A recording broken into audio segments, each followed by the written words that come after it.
There is a version of you that already exists. He does not scroll at 2 a.m. He does not rehearse arguments he will never have. He is not performing calm. He simply has it, the way a locked door has silence behind it. You have met him before, maybe for an hour, maybe for a single afternoon when everything clicked and time stopped mattering. Then he left, and you spent the rest of your life trying to figure out where he went. Here is the uncomfortable answer. He didn't go anywhere. You buried him under 40 tabs, 6 notifications, and 100 opinions that were never yours to begin with. This is not a video about productivity. Productivity is for people who still believe the problem is a lack of tools. This is about something older and colder. The mechanism by which some minds become impossible to move, and most minds become easy to steer. One of history's most misread political theorists spent his exile writing down exactly how that mechanism works, not as motivation, but as observation. He wasn't trying to inspire anyone. He was performing an autopsy on power itself, and what he found inside was uncomfortable. The people who rule rooms, markets, and other men rarely do it with force. They do it with the one thing almost nobody protects: their attention. By the end of this, you'll understand why calm is not a personality trait, why silence is a weapon with a longer range than any argument, and why the sharpest minds you've ever met were not the loudest people in the room. They were the ones who seemed to already know how the room would end. One more thing before we start. Everything that follows works.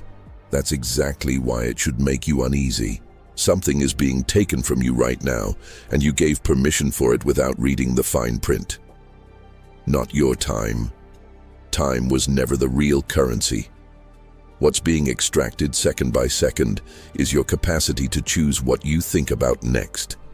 That capacity is the entire foundation of personal power, and it is being auctioned off in fragments so small you never feel the loss. Here's the part almost nobody says out loud.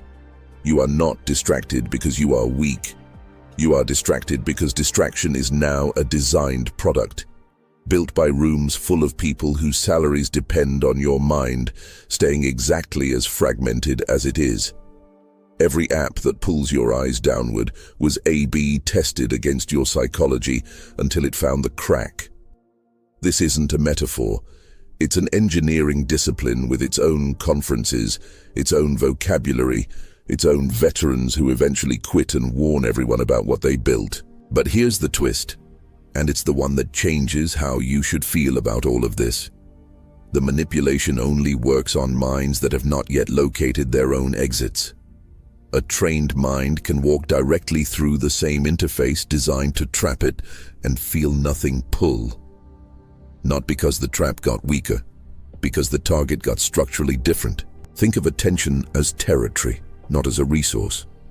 Resources get depleted. Territory gets occupied by someone, always. If you are not occupying your own attention on purpose, someone else already has a flag planted in it. This reframes the entire problem. You were never simply unfocused. You were unclaimed land. And unclaimed land throughout every era of human history gets taken. That's not cynicism. That's just what land does when nobody's standing on it. Here's a question worth sitting with before we go further.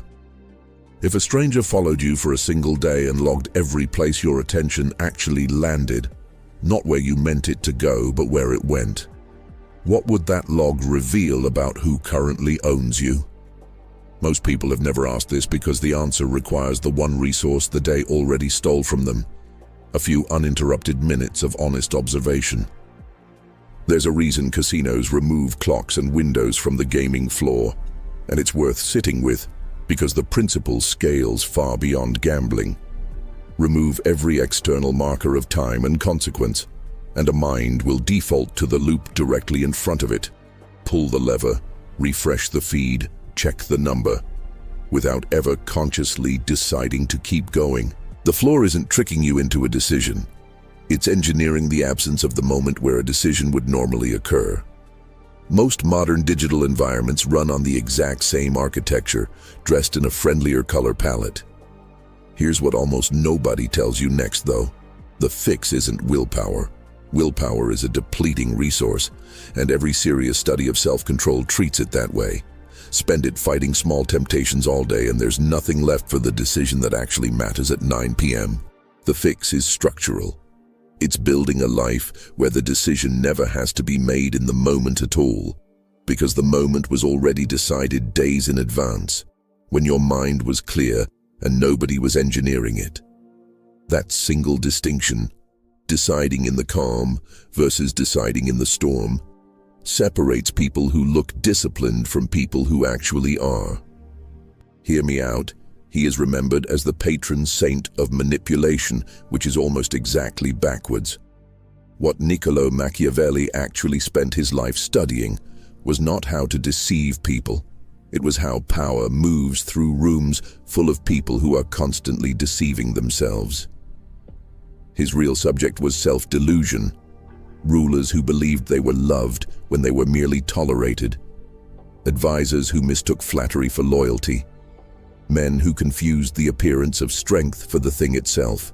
His most quoted, least understood idea is this: it is safer to be feared than loved if you cannot hold both. But the fear he meant was never about violence. It was about unpredictability paired with consequence.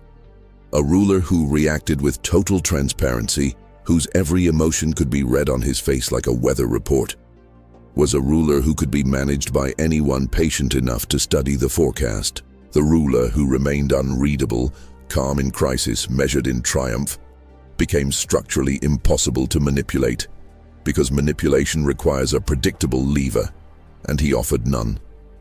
That's not a lesson about ruling nations. That's a lesson about walking into a negotiation, a breakup conversation, a hostile meeting, and refusing to hand the other party your lever. Here's where it gets darker, and it's the part most summaries skip entirely. Machiavelli also wrote extensively about fortuna, fortune, chance, the unpredictable current of events, and argued that roughly half of what happens to a person is outside their control, but the other half bends to preparation. Not optimism. Preparation. He compared fortune to a river that floods a plain.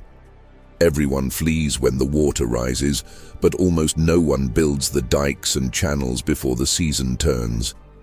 The people who look lucky for the rest of their lives are usually the ones who did unglamorous structural work while everyone else was busy being surprised. Translate that into the mind, and the analogy becomes exact. Distraction is the flood. Discipline is the dike. You are not going to stop the water from wanting to rise. You are going to decide months in advance where it's allowed to go. But even that isn't the deepest layer of what he saw. Machiavelli made a distinction that gets lost in every motivational retelling of his work. The difference between a ruler who is feared and respected and a ruler who is merely hated. He was explicit that hatred was the one outcome to avoid at all costs, because hatred organizes people against you even when they have nothing else in common.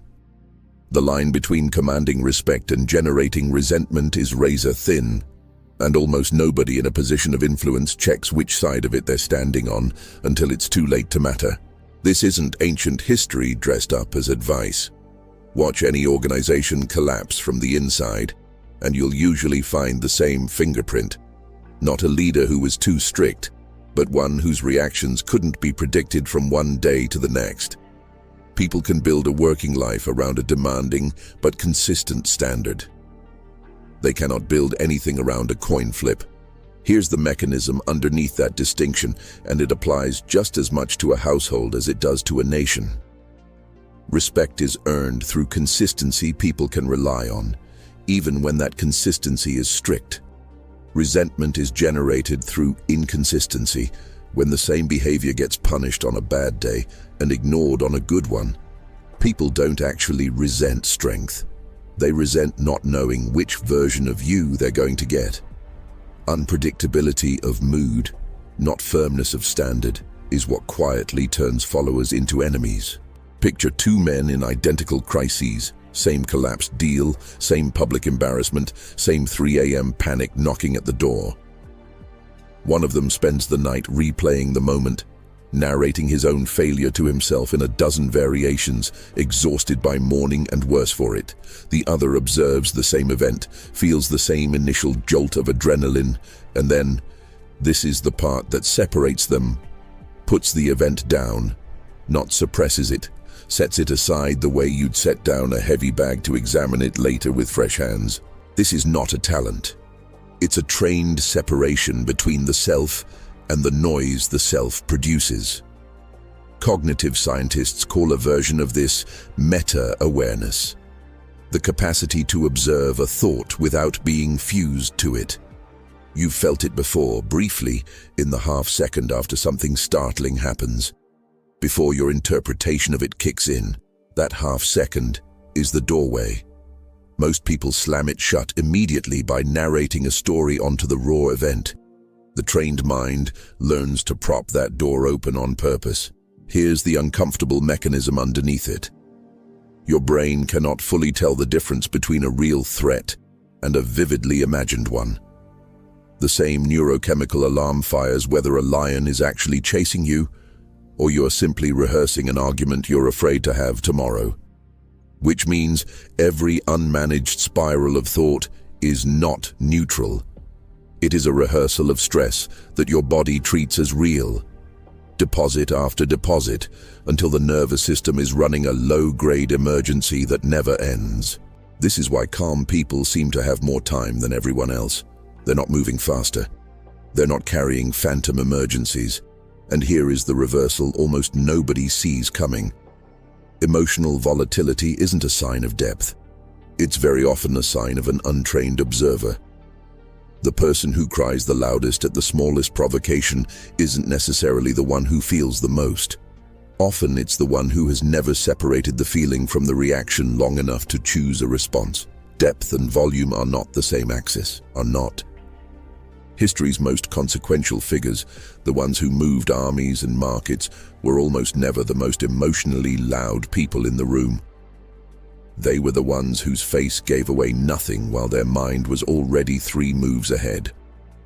There's a well-documented account from professional poker, where the game itself functions as a laboratory for exactly this skill. Elite players don't win primarily because they understand probability better than everyone else at the table. Most competent players understand the math. They win because they've trained their face and posture into a blank instrument, so that a catastrophic hand and a winning one produce identical outward signals. Their opponents are left reading noise. Every bluff you've ever fallen for, in cards or in life, worked because someone else declined to broadcast the truth of their internal state, and you filled that silence with your own assumptions. That gap between what's felt and what's shown is not coldness, it's architecture. And like any architecture, it has an origin, a cost, and an exception worth naming honestly.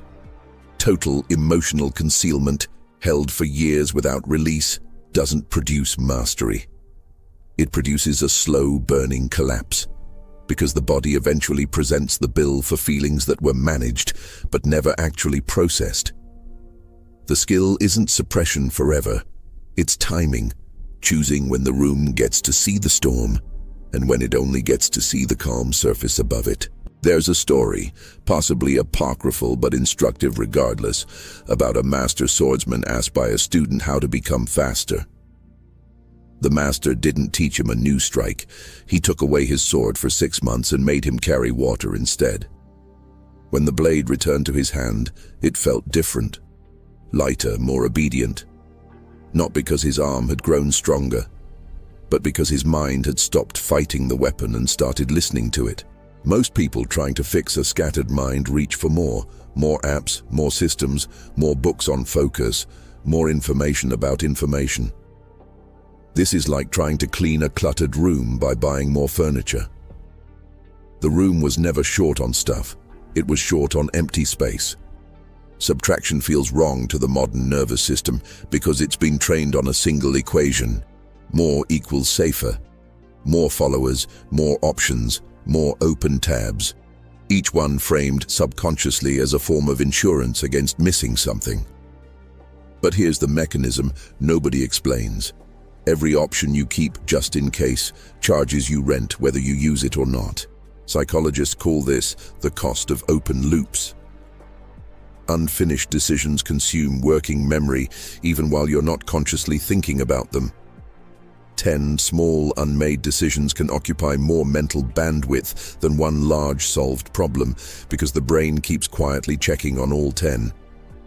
This is why the sharpest operators you'll ever meet, the traders who don't flinch, the surgeons who don't rush, the negotiators who let silence sit in the room uncomfortably long, all share one unglamorous habit. They close loops aggressively. They decide the small things quickly and completely, on purpose, specifically so their mind has nothing left to guard except the one thing that actually matters. Try this as a thought experiment. Imagine your mind as a fortress with 100 small gates, each one left slightly ajar. A notification here, an unanswered message there, a minor grudge held from last Tuesday. No enemy needs to break down your main wall. They just walk through gate 47, the one you forgot you left open. Subtraction is the practice of walking the perimeter every single day and closing gates before anyone else finds them. This is uncomfortable work, because closing a gate often means admitting a decision you're avoiding. The conversation you haven't had, the relationship you haven't ended, the identity you're still performing for people who no longer matter to your life. The mind resists closing these gates because emptiness briefly feels like loss. It isn't. It's the recovery of territory. There's an evolutionary logic buried underneath all of this that explains why subtraction feels so unnatural in the first place. For most of human history, gathering more food, more allies, more information about threats was almost never a mistake, because scarcity was the default condition of life. The instinct to accumulate was correctly calibrated for an environment where resources were genuinely scarce and threats were genuinely constant. That instinct hasn't updated. It's still running the same accumulation program in an environment of engineered abundance, which is precisely why hoarding open tabs feels like safety, even though it functions as a slow leak. Here's the exception worth naming, because subtraction taken too far becomes its own trap. A mind stripped of all input eventually starves for the raw material it needs to have original thoughts at all. Total isolation doesn't sharpen a blade, it just leaves it unused. The goal was never emptiness for its own sake. It's curated input, fewer sources, chosen deliberately, absorbed completely, instead of 100 sources skimmed at the surface and retained by none of them. There's a specific kind of silence that unsettles people, and it has nothing to do with being shy. It's the silence of someone who could speak, has something worth saying, and chooses the exact moment instead of the first available one.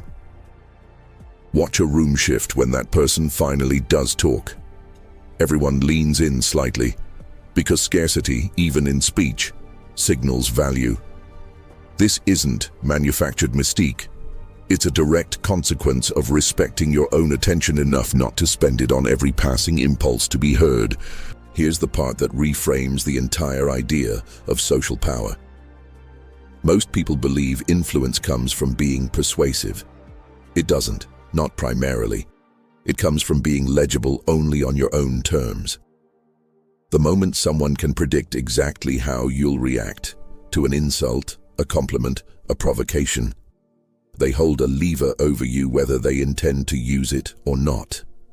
Every emotional tell you give away for free is a small transfer of control out of your hands and into theirs.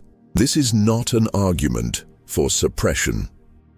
Suppressed emotion leaks sideways, into health, into relationships, into decisions made from resentment instead of clarity. The actual skill is closer to what performers call controlled exposure. You feel the full weight of the emotion privately, completely, and then you choose deliberately what gets to travel outward and when. The feeling isn't the problem. The automatic broadcast of the feeling is. Consider the mechanism of emotional contagion. It's well documented that emotional states spread between people in a room the way a cold spreads, largely below conscious awareness. Panic in one voice raises the heart rate of everyone listening within seconds. This is precisely why a single unshaken person in a crisis has disproportionate power over the outcome. They are not just staying calm for themselves. They are actively interrupting a contagion loop that would otherwise infect the entire room. That's not a soft skill. That's a form of crowd control performed with nothing but a steady voice and a slower breath. And this is where it turns genuinely strategic, not just personally therapeutic. Once you understand emotional contagion works both directions, you understand that a room's temperature can be set by whoever refuses to catch the fever first. This is precisely why certain leaders, negotiators, and even parents seem to have an outsized effect on the emotional weather around them. They've simply figured out they're not just reacting to the room. They're broadcasting into it, whether they intend to or not. There's a hidden danger in mastering this that almost never gets mentioned, and it deserves honesty rather than glamour. A person who becomes very good at controlled silence can start using it as avoidance rather than strategy. Withholding not because the moment calls for restraint, but because vulnerability itself has become uncomfortable. Silence used as a shield against genuine connection isn't mastery. It's isolation wearing mastery's clothing. The tell is simple enough to check honestly. Are you choosing not to speak, or have you quietly forgotten how to? The question worth sitting with before we move on. What are you currently broadcasting by default without ever having chosen it on purpose? Somewhere along the way, most people were taught that mistakes are evidence, proof of inadequacy to be minimized, hidden, apologized for repeatedly until the apology itself becomes a kind of self-punishment. This framing is not just unpleasant, it's strategically catastrophic because it converts your most valuable data source into a source of shame you instinctively look away from. Here's the reversal. A mistake, examined without flinching, is the single most information-dense event available to you. It shows you, precisely, specifically, where your model of reality diverged from reality itself. Nothing else offers that resolution. Success tells you what worked, but often for reasons you don't fully understand and therefore can't reliably repeat. Failure, dissected properly, hands you the exact coordinates of the blind spot. The catch is that dissecting a mistake requires something most people actively avoid: a temporary controlled death of the ego defending it. This is harder than it sounds because the ego doesn't experience an honest post-mortem as learning. It experiences it as a threat to identity, and it will produce elaborate, convincing narratives designed to protect you from that threat. Narratives that sound suspiciously like other people's fault, bad timing, or unfair circumstance. Sometimes those narratives are even partially true. That's what makes them dangerous. A half-true excuse is more seductive than an obvious lie. The people who compound advantage over decades, across every field this applies to, share one specific habit. They built a private, unglamorous ritual for interrogating their own failures without needing an audience to witness the humility. No public apology tour, no performance of growth for social credit. Just a quiet, repeated question, asked in private. What did I actually believe right before this happened that turned out to be false? That single question, asked honestly and often enough, does something almost nobody expects. It stops making failure feel like punishment and starts making it feel like calibration. The same way a sniper adjusts for wind, not with shame, but with information. Once failure becomes calibration instead of character judgment, something remarkable happens to your relationship with risk. You start taking on challenges other people avoid, not out of bravado, but because you've genuinely stopped being afraid of what a wrong outcome will say about you. That fearlessness is not confidence in the way most people use the word. It's closer to immunity, the specific kind that only comes from having already survived the thing you used to be afraid of. Here's where it gets almost paradoxical, though, and it's worth naming so the idea doesn't curdle into something unhealthy. This kind of relentless self-audit has a failure mode of its own. A mind that never stops interrogating itself for errors eventually starts manufacturing errors to interrogate, treating ordinary neutral events as evidence of inadequacy. That isn't calibration anymore. That's a different kind of noise wearing the mask of discipline. The exception matters. The ritual has a start and an end. You open the file, extract the lesson, and you close it, deliberately, the same way you'd close any other loop.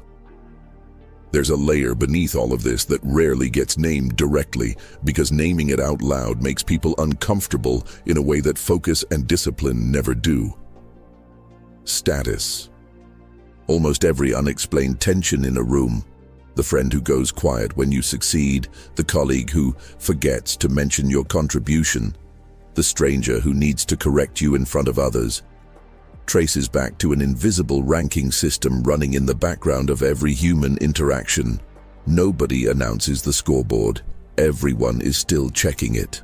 This isn't cynicism about human nature. It's closer to biology than to philosophy.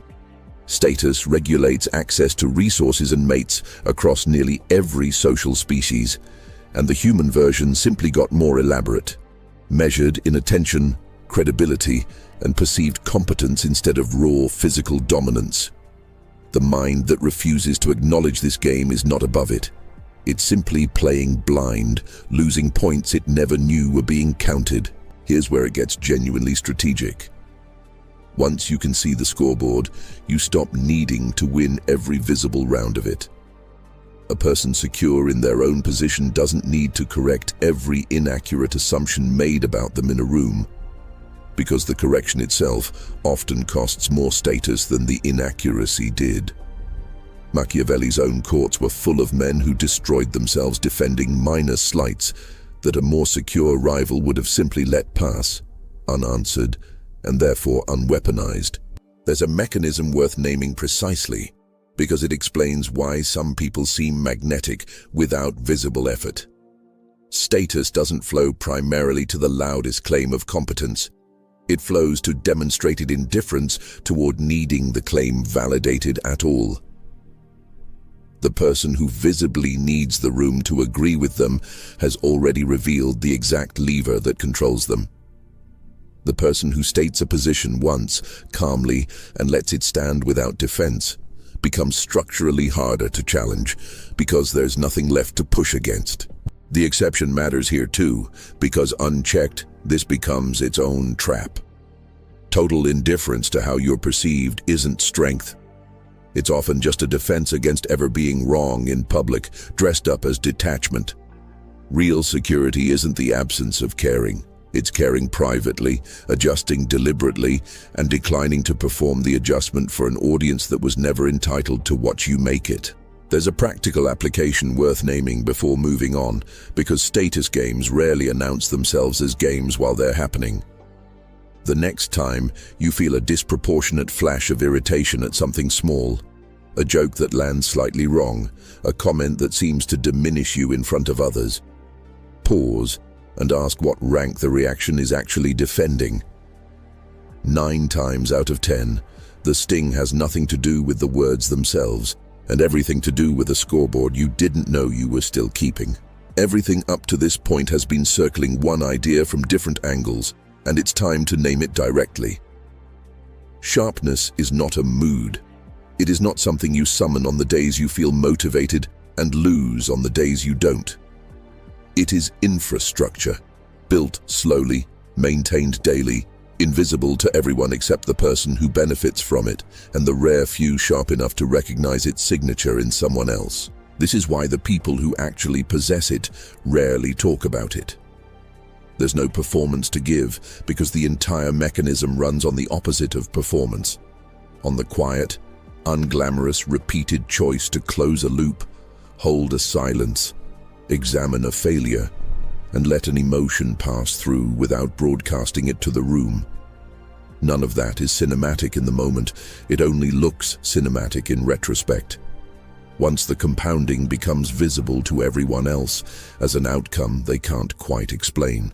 There's a modern application of all of this worth naming plainly, because it's the one place where every principle above converges under real pressure. The next time you feel the specific itch to check a phone, defend a position, or react to a message before you've actually decided what you think, pause for exactly 10 seconds before doing anything. Not as a trick, as a rehearsal. 10 seconds is long enough to let the reflex pass through you without commanding your hands, and short enough that you'll actually do it. Repeated enough times, that 10-second gap becomes the doorway from section 3, propped permanently open. Consider what happens across a single ordinary week, when every principle above is actually running at once. The notification arrives, and the mind that's done this work doesn't reach automatically. It notices the pull, lets the 10 seconds pass, and decides on purpose. The provocative comment lands, and instead of an instant defense, there's a half-second gap where the feeling registers without commanding the mouth. The mistake happens, and instead of a spiral, there's a single private question about what belief just proved false. None of these moments look dramatic from the outside. Strung together across months, they produce a person who is simply, quietly, harder to move than everyone around them. And that difference eventually becomes visible to people who could never explain exactly what changed. Here's the last reversal, and it's the one worth carrying out of this. You were taught, somewhere along the way, that power is something you acquire. A title, a following, a level of wealth that finally makes people listen. But everything examined here points somewhere else entirely. The room, the negotiation, the crisis, the argument, the algorithm itself, none of it can take anything from a mind that has already decided, in advance and on purpose, what it's willing to give away. That's the actual blade, not aggression, not dominance performed for an audience. Just a mind that has stopped leaving its gates open and has finally noticed that the territory it spent years defending from everyone else was never under attack from the outside at all. It was simply waiting to be occupied by you.